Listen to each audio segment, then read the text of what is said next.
जय हिंद, वंदे मातरम। दोस्तों, आज की वीडियो देखने से पहले एक बात साफ कर दूं, ये कोई साधारण वीडियो नहीं है, ये कोई हल्की फुल्की चर्चा नहीं है। ये उस लड़ाई की कहानी है जो आज हिंदुस्तान की सड़कों पर, कॉलेजों में, गांव में और सबसे महत्वपूर्ण महिलाओं के दिलों में लड़ी जा रही है।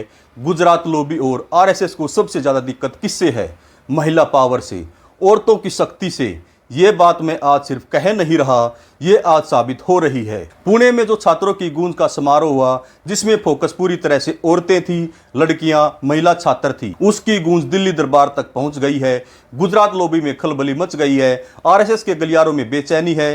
राहुल गांधी को जिस तरह की प्रतिक्रिया मिल रही है,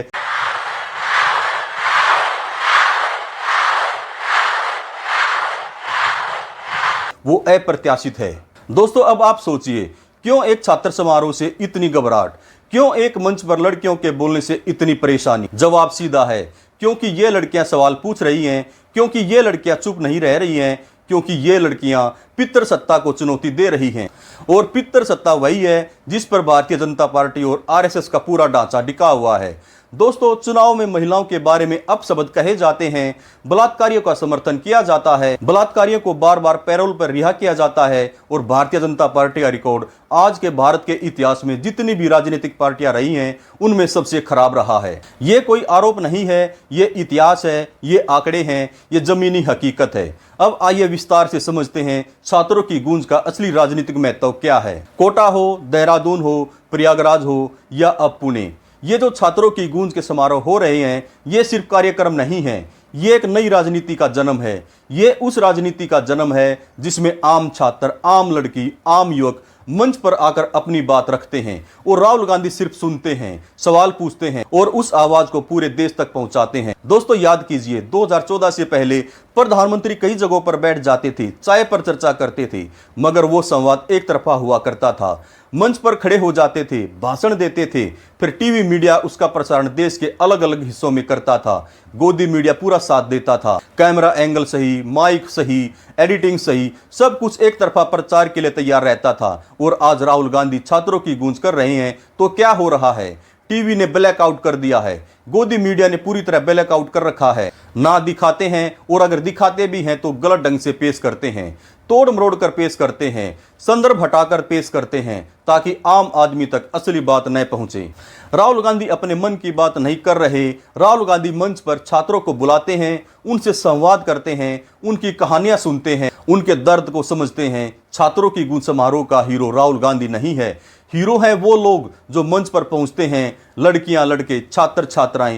हीरो हैं वो जो अपनी दास्तान सुना रहे हैं और राहुल गांधी उस दास्तान को पूरे देश तक पहुंचा रहा है। अफसोस की बात यह है दोस्तों, गोदी मीडिया आप तक वो बात नहीं पहुंचा रहा। इसलिए मैं आज विस्तार से बताने जा रहा हूं। यह समारोह की सबसे पावरफुल, सबसे ताकतवर तस्वीर है, तिरंगा और राहुल गांधी। ये संदेश साफ है, ये लड़ाई किसी व्यक्ति की नहीं, देश की है।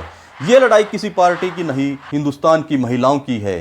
कई ऐसी लड़कियां आई जिन्हें यह सरकार परेशान कर रही है, सिर्फ इसलिए कि वो सवाल करती हैं। कई ऐसी लड़कियां आई जो पितर सत्ता का शिकार हैं।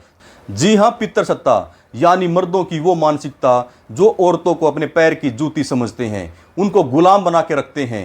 और राहुल गांधी ने कल अपने मंच से इसे सीधी चुनौती दी है। और मैं फिर कहना चाहूंगा, राहुल गांधी छात्रों की गूंज के हीरो नहीं हैं, हीरो है उस मंच पर पहुंचने वाले छात्र, लड़कियां, लड़के जो अपनी दास्तान बता रहे हैं, सुना रहे हैं, और राहुल गांधी उसे पूरे देश तक पहुंचा रहे हैं। दोस्तों, मैंने वीडियो की शुरुआत में क्या कहा था? राहुल गांधी पितर सत्ता को चुनौती दे रहे हैं, उस सोच को चुनौती दे रहे हैं जिसके अंतर्गत मर्द औरतों को पैरों की जूती समझते हैं। और राहुल गांधी ने बहुत ही चालाकी से मनुस्मृति, बीजेपी और आरएसएस को एक ही पंक्ति में खड़ा कर दिया है। क्योंकि मुझे आपको बताने की जरूरत नहीं है भारतीय जनता पार्टी किस तरह मनुस्मृति पर विश्वास करती है। उसके कई नेता खुलेआम मनुस्मृति की तारीफ करते हैं। कई नेता कहते हैं मनुस्मृति ही आदर्श है। कई नेता कहते हैं महिलाओं की जगह घर में है।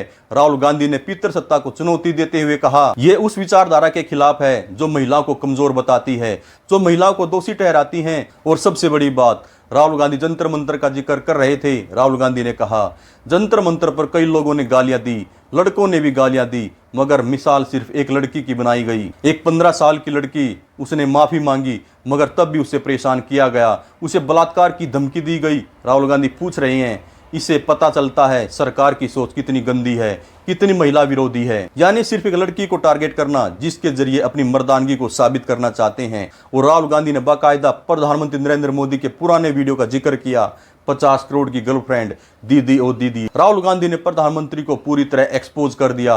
राहुल गांधी के सवालों का जवाब भारतीय जनता पार्टी के पास नहीं है। भारतीय जनता पार्टी राहुल गांधी के इस बयान के जरिए फिर एक्सपोज हो गई, क्योंकि एक तरफ राहुल गांधी आंकड़ों के जरिए बता रहे हैं कि महिलाओं के खिलाफ किस तरह हिंसा होती है, और दूसरी तरफ प्रधानमंत्री नरेंद्र मोदी प्रज्वल रेवन्ना के लिए वोट मांगते हैं, जिसने वीडियो में सैकड़ों लड़कियों के साथ बलात्कार किया था। यह सरकार बार बार बलात्कारी राम रहीम को रिहा करती है पैरोल पर। मंच पर कई सारी लड़कियों ने अपने दुख व्यक्त किए। राहुल गांधी ने साफ कर दिया कि संवाद एक तरफा नहीं होना चाहिए, संवाद दो तरफा होना चाहिए। छात्रों की आवाज सुनी जानी चाहिए, लड़कियों की आवाज सुनी जानी चाहिए। और अगर भारतीय जनता पार्टी और आरएसएस को इससे खलबली मच रही है तो इसका मतलब साफ है, ये लड़ाई सही दिशा में जा रही है। अब आप तय कीजिए, क्या आप चुप रहेंगे? क्या आप गोदी मीडिया के ब्लैकआउट को स्वीकार करेंगे, या आप इन लड़कियों की आवाज को आगे बढ़ाएंगे? सच के इस सफर में मेरे साथी बनिए। दोस्तों, अगर आपको हमारी वीडियो अच्छी लगे तो वीडियो को लाइक करना, शेयर करना, कमेंट में अपनी बात जरूर लिखिए, क्योंकि ये लड़ाई सिर्फ राहुल गांधी की नहीं है, ये लड़ाई सिर्फ कांग्रेस की नहीं है, ये लड़ाई हिंदुस्तान की हर बेटी की है, हिंदुस्तान की हर बहन की है, हिंदुस्तान की हर माँ की है। मिलते हैं अगले वीडियो में। नमस्कार, धन्यवाद, जय हिंद, जय भारत।